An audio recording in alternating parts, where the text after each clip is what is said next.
I'm Gwen Preston of Resource Maven. We're here at the Metals Investor Forum in Vancouver in May, and I'm joined by Don Moore of Playfair Mining. Don, it's been a little while since you've been here, but it's exciting times for Playfair again. So set the stage for us a little bit. Playfair has this project in Ireland, and now you're set to go up there to start drilling for the second time. That's correct, Gwen. I was here a year ago last March. I'm telling you that I was going back drilling. Well, I am.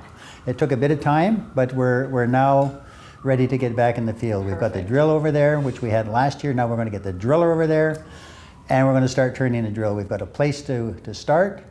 We're doing a 3,000 meter drill program. In the first 1,500 meters we've got laid out now, and we'll play it by ear from there on. So we're really excited about it because we are sticking holes in a piece of earth that has never seen a drill hole before.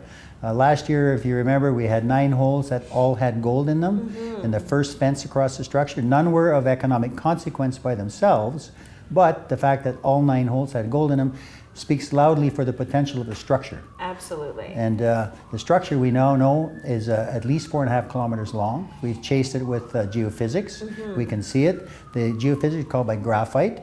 The graphite has no gold in it, but from our drilling we know there's gold on the south side of this marker and on the north side. So we have a target of unknown size or potential. Could this structure be another Kirkland Lake or Timmins or Red Lake? Who knows?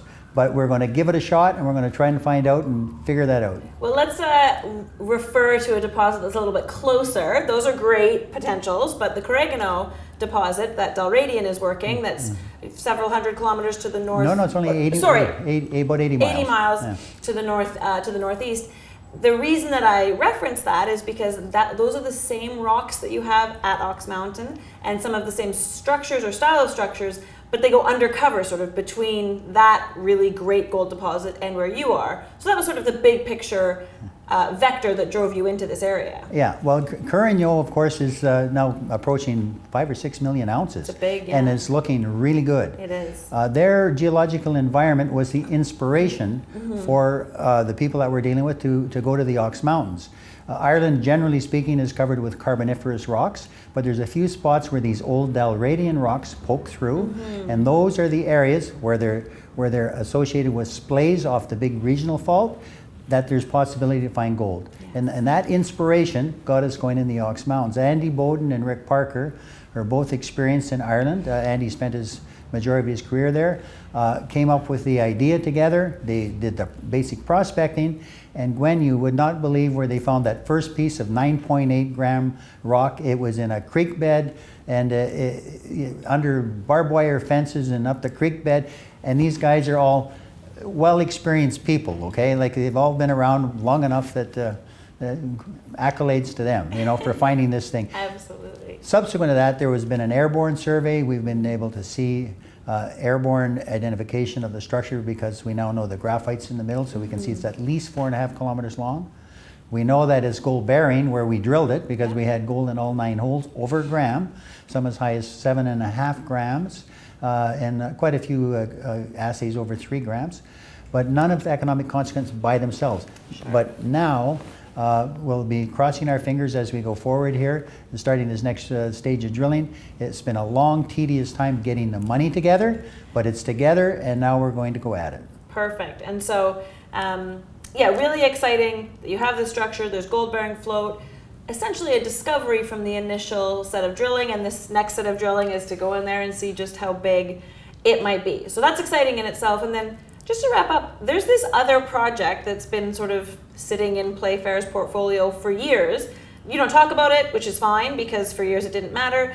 Tell us a little bit about the second project, just because it's sort of become of interest lately. Our sleeper project is a tungsten project, and of course the tungsten market is dominated by China.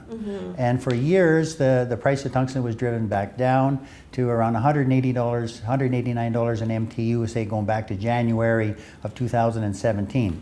And it had been down for a long period of time. Our project, which we have a PEA on, has been sitting quiet because our break even is around $350 an MTU.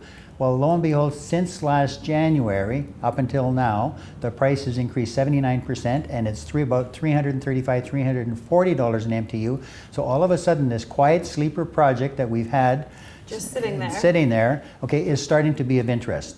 And in the last, say, 8 years, I haven't had any calls on it until about 3 months ago. Now I've had a call from Germany. Some guy's interested in looking there. And one of the local entrepreneurs is indicated some interest. So it's worthy of a little bit of attention, because we might have a double whammy here.